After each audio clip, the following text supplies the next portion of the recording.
El teléfono de Marcus Coleman sonó a las 2:47 p.m. de un miércoles, y antes de escuchar una sola palabra, supo que su hijo estaba esposado. No por un sexto sentido. Marcus no creía en eso.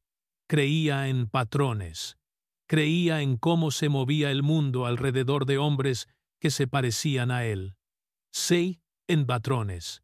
Creía que cuando la voz del director Hammond sonaba tenue y cautelosa, significaba papeleo.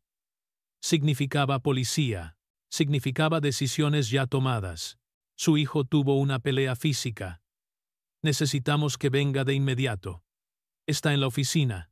Le están tomando fotos para el expediente disciplinario. Fotografiado. Marcus sostenía un trozo de madera de nogal cuando recibió la llamada, de pie en medio de la renovación de la cocina de Richard Kessler, subido a una escalera de 2,5 metros, instalando molduras de corona. Tenía las manos firmes. Su mente estaba tranquila. Era el resto del mundo el que se había descontrolado. Dejó la leña. Bajó por la escalera. No le dijo nada a Kessler, el gestor de fondos de cobertura que había salido para una conferencia telefónica. Marcus simplemente agarró su chaqueta y caminó hacia su camioneta. El viaje a Lincoln High duró 18 minutos, y en esos 18 minutos, Marcus barajó todos los escenarios posibles. Su hijo tenía 14 años. Jaylen nunca había tenido problemas, ni una sola detención, ni una sola advertencia. Era el tipo de chico que iba a la escuela, volvía a casa, hacía sus tareas y ayudaba a su padre los fines de semana. El tipo de chico que había aprendido desde pequeño que la invisibilidad era seguridad, lo que significaba que algo había roto esa regla. Algo había hecho visible a Jaylen. Y la visibilidad, para un chico negro, era peligrosa.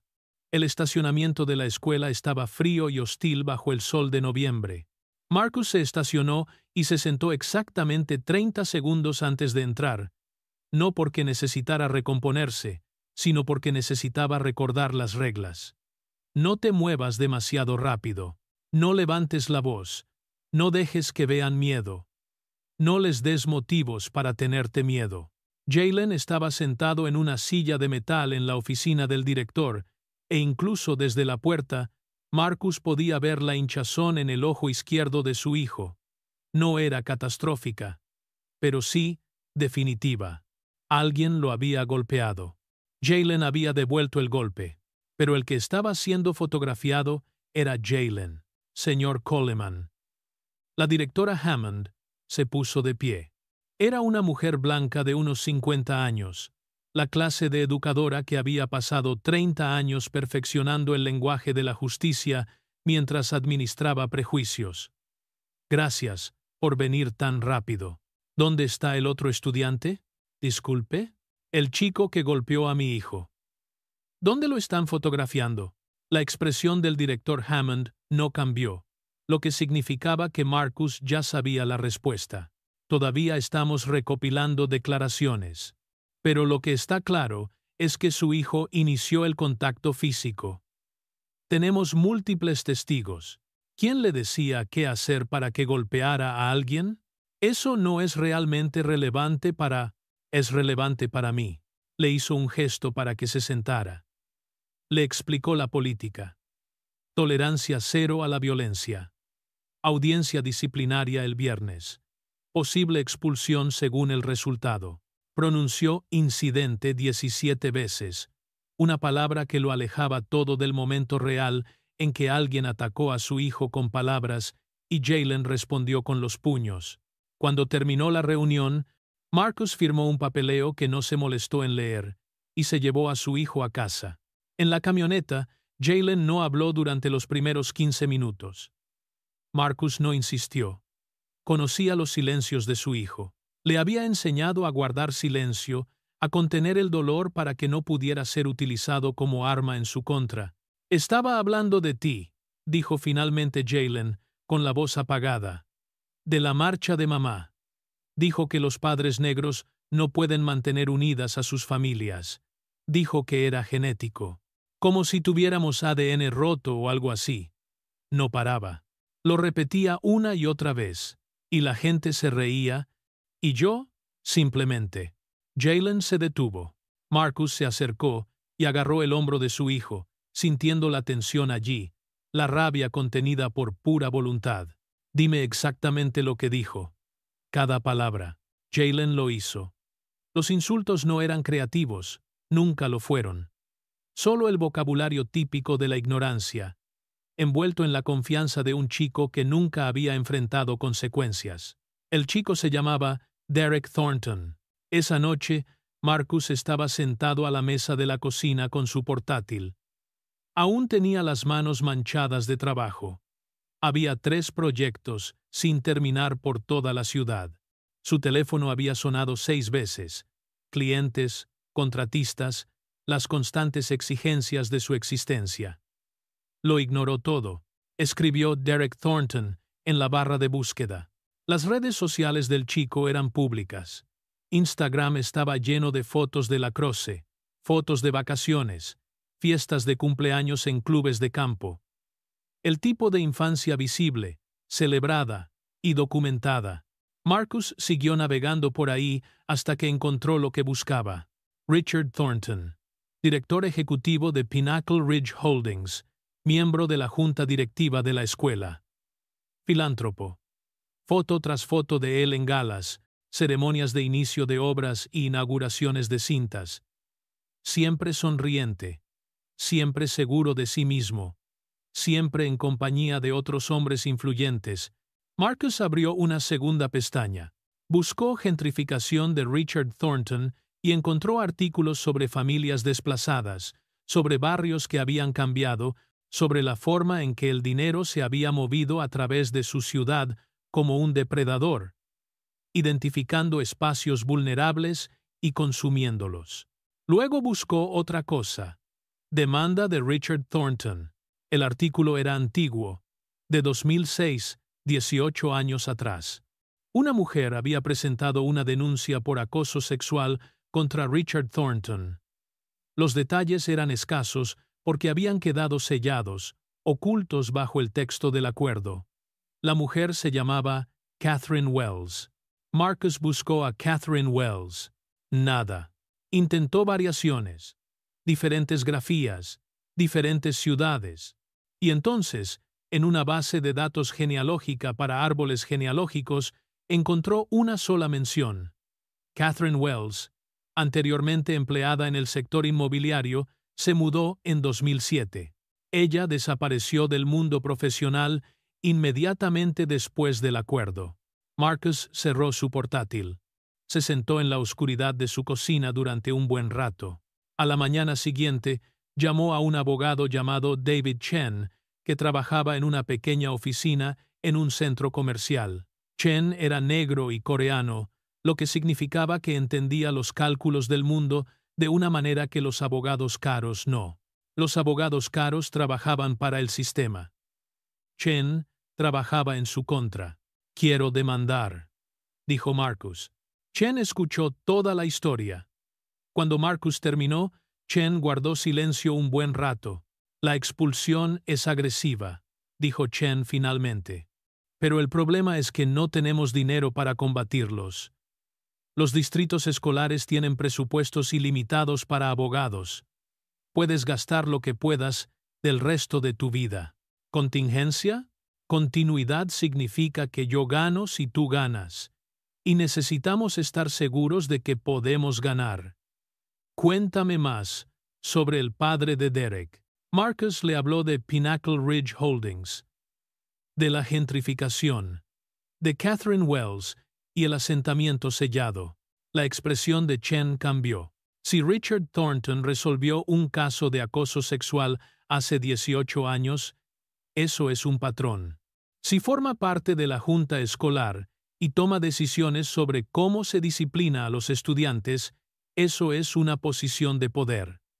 Si su hijo acosa a otros estudiantes sin consecuencias, eso es un síntoma. Chen se reclinó. Eso podría funcionar. Pero necesitamos pruebas. ¿Cómo podemos obtener pruebas cuando todo está sellado? Solicitamos registros. Presentamos una demanda. La demanda obliga a la presentación de pruebas. La presentación de pruebas implica que tienen que entregarnos documentos que no quieren entregarnos. A veces, la gente guarda registros que no debería. A veces comete errores. Chen aceptó el caso con honorarios de contingencia. Le dijo a Marcus que tardaría meses. Marcus le dijo que lo entendía. La audiencia escolar fue el viernes a las 3 p.m. Marcus se puso el único traje que tenía. Se trenzó las rastas y se limpió las uñas hasta dejarlas impecables. Jalen hizo lo mismo. Estaban actuando con respeto ante un público que ya había decidido su veredicto. La junta escolar tenía 7 miembros. Al entrar en la sala, Marcus vio a Richard Thornton sentado entre el público. El hombre era más pequeño de lo que sugerían sus fotos, pero su presencia llenaba la sala. Junto a él estaba sentado un abogado con un traje elegante, alguien caro, alguien que había sido contratado para asegurarse de que las consecuencias de su hijo desaparecieran. Derek Thornton se sentó entre ellos, luciendo genuinamente nervioso, el tipo de nerviosismo que provenía de alguien que nunca había experimentado un castigo real. Se presentaron los hechos. 17 testigos afirmaron que Jalen dio el primer puñetazo. La declaración de Derek indicó que estaba bromeando y que Jalen reaccionó exageradamente. La abogada argumentó sobre políticas de tolerancia cero y la importancia de mantener el orden. Hizo que Jalen pareciera peligroso. Cuando fue el turno de Marcus, se puso de pie y habló en voz baja sobre el contexto, la proporcionalidad y la diferencia entre una pelea y la autodefensa. El abogado lo interrumpió. Señor Coleman, ¿su argumento es que su hijo puede cometer actos violentos porque hiere sus sentimientos? Mi argumento es que mi hijo fue atacado verbalmente por su estructura familiar y su raza. Y cuando respondió, fue el único que enfrentó medidas disciplinarias. El otro chico se enfrentó a una suspensión de un día. Mi hijo se enfrenta a la expulsión. Eso no es tolerancia cero. Es tolerancia selectiva. La expresión de Richard Thornton no cambió. Pero su mano se movió ligeramente. Un gesto que bien podría no significar nada, o bien podría ser una señal. La Junta votó 5-2 a favor de expulsar a Jalen, pendiente de una revisión de 30 días. Derek Thornton fue suspendido por un solo día. Al salir del edificio, Marcus sintió que algo frío se apoderaba de él. No era ira exactamente. Era claridad. Esa noche, Richard Thornton llamó al lugar de trabajo de Marcus. Marcus estaba instalando herrajes para gabinetes cuando sonó su teléfono. El número estaba bloqueado. Al contestar, oyó una voz mesurada, tranquila y potente. Señor Coleman, le presento a Richard Thornton. Entiendo que hubo un malentendido. Marcus no respondió. Tu hijo hizo una acusación sobre el mío. Eso no es cierto. Mi hijo es un buen chico. Y no me gustaría que esta situación se agravara hasta el punto de afectar tu sustento. La línea se cortó. Marcus estaba en medio de la renovación con el teléfono en la mano y sabía lo que significaba la llamada. Significaba que Richard Thornton estaba asustado. Significaba que le habían dicho que estaban contraatacando. Significaba que el sistema que tan bien le había funcionado estaba empezando a mostrar fallas. A la mañana siguiente, Kessler llamó. Marcus, voy a tener que pausar la renovación unas semanas. Estoy reevaluando el presupuesto. Kessler nunca había pausado un presupuesto. Siempre se esforzaba por terminar antes de lo previsto. Marcus lo entendió. Alguien había hecho una llamada. Alguien había insinuado que asociarse con Marcus Coleman se estaba volviendo complicado. Alguien había ejercido presión. Esa tarde, Chen llamó con actualizaciones. Presentamos la solicitud de registros. El distrito escolar la rechazó, alegando que los expedientes disciplinarios son confidenciales. Presenté una demanda para exigir su divulgación. Sus abogados respondieron en 4 horas. Están luchando con ahínco. ¿Por qué lucharían tan duro? Porque ocultan algo. Si no fuera nada, lo revelarían. El hecho de que se peleen significa que hay incidentes previos con Derek. Lo que significa que hay un patrón. Lo que significa que la escuela lo sabía y no hizo nada. Durante la semana siguiente, 3 clientes más cancelaron el contrato con Marcus. Uno dio una excusa vaga sobre el presupuesto. Otro dijo que habían decidido contratar a un contratista con referencias más recientes. Otro simplemente no respondió a sus llamadas. Para el viernes, Marcus había perdido el 40% de sus ingresos mensuales. Jalen regresó a casa después de la suspensión, sabiendo que su padre había perdido el trabajo defendiéndolo. Ese conocimiento los afectó profundamente. «Lo siento, papá», dijo Jalen, con voz apenas audible. «No te disculpes por tener razón», dijo Marcus. «No te disculpes por nada». Pero Marcus comprendía la culpa de su hijo. Jalen había crecido entendiendo que su existencia costaba algo, que estar presente en espacios no diseñados para él requería un sacrificio de quienes lo protegían. El lunes de la semana siguiente, la escuela recibió una orden judicial que la obligaba a entregar documentos. Chen llamó para darles la noticia. «Van a luchar contra esto a cada paso», dijo Chen. «Pero obtuvimos la primera victoria. Cuando lleguen los documentos, presten atención a las fechas». Los documentos llegaron 2 semanas después en un sobre sellado, entregado en la oficina de Chen. Cuando Marcus llegó para revisarlos, Chen ya estaba leyendo, con el rostro cada vez más sombrío. «Mira esto», dijo Chen, señalando. Derek Thornton estuvo involucrado en un incidente de acoso racial hace 2 años. Otro estudiante negro lo denunció.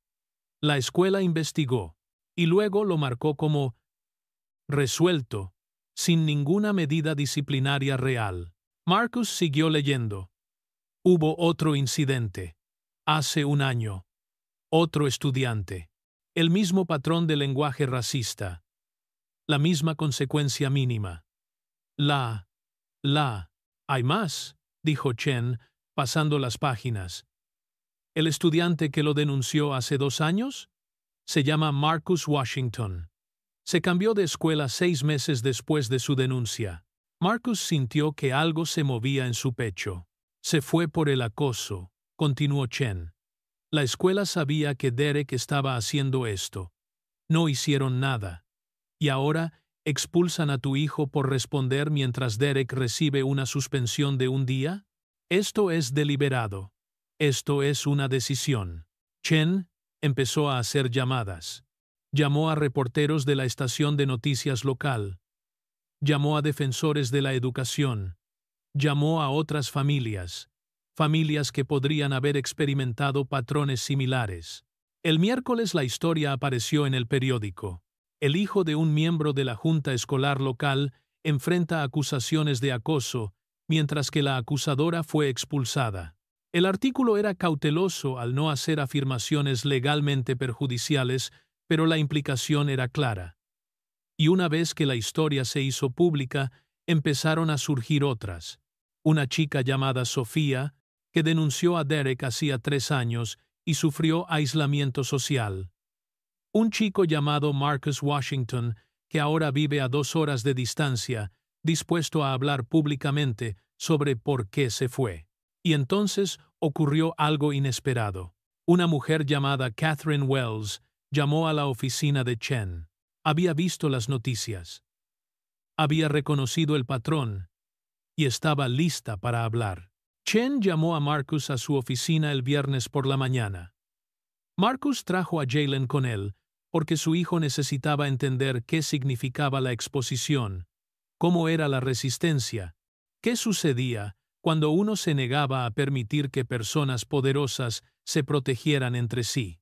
Catherine Wells estaba sentada en la sala de conferencias de Chen. Ya era mayor, quizá de 60 años, con el pelo canoso y una mirada bondadosa que había aprendido a ser cautelosa.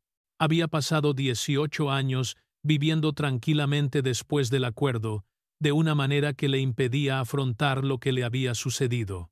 Pero ver el nombre de Richard Thornton en las noticias, ver a su hijo haciendo las mismas cosas a otros estudiantes, había abierto algo. Me acosó sexualmente durante 2 años, dijo Catherine en voz baja. Lo denuncié. Tenía pruebas. Y entonces vinieron sus abogados. Me ofrecieron $200,000 por firmar un documento en el que prometía no hablar de ello. Nunca. Con nadie.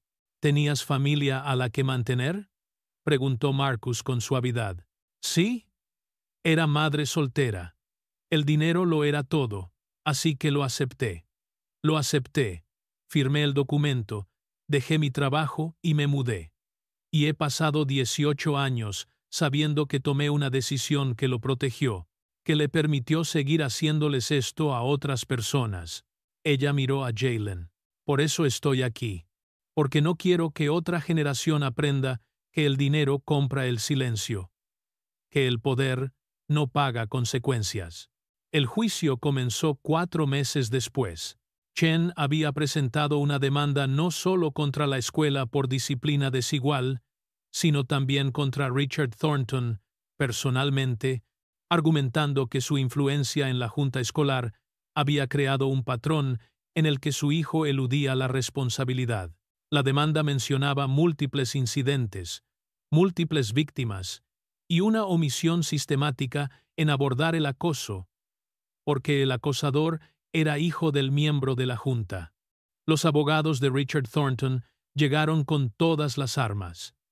Ataques al carácter de Catherine Wells, argumentos sobre la obligatoriedad del acuerdo, mociones para suprimir pruebas, tácticas dilatorias diseñadas para agotar los recursos de un padre soltero y un abogado que trabaja a comisión. Pero algo cambió cuando Catherine subió al estrado. Testificó sobre el acoso. Testificó sobre el acuerdo. Testificó sobre el acuerdo de confidencialidad que la había silenciado. Y luego testificó sobre haber visto un video de Derek Thornton en las noticias hablando de su malentendido con Jaylen y haber reconocido en el acosador de su hijo los mismos patrones que había experimentado con su padre. El rostro de Richard Thornton permaneció inmóvil, pero sus manos se apretaron sobre la mesa, frente a él. El jurado deliberó durante 6 horas. Cuando regresaron, el veredicto fue claro. 3 millones de dólares para Marcus y Jaylen por el fracaso de la escuela en brindar igualdad de protección, combinado con 8 millones de dólares en daños punitivos contra Richard Thornton personalmente por abuso de su posición en la junta escolar. Catherine Wells recibió un acuerdo separado de $800 por violación de su privacidad y acoso continuo. De pie en la escalinata del juzgado, Marcus no dijo gran cosa. Dejó que Catherine hablara primero. Dejó que Jaylen se parara a su lado. Ya no invisible.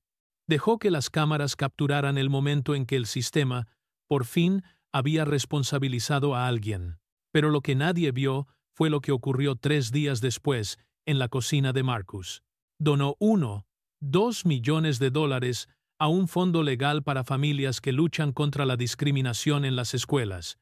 Donó otros $500,000 a Catherine Wells para que pudiera fundar una organización sin fines de lucro que documentara el acoso en las instituciones educativas. Guardó lo necesario para el futuro de Jaylen. El resto se dedicó a asegurar que otras familias no tuvieran que luchar por lo mismo. Y Jaylen, que ahora tiene 15 años, fundó un grupo de defensa estudiantil. No con ira, sino con claridad. Documentó incidentes. Creó una red.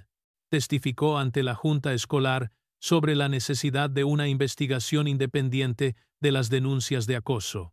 Se convirtió en el tipo de persona que aprendió tempranamente que los sistemas protegen el poder, pero que las personas individuales pueden oponerse a los sistemas cuando así lo deciden.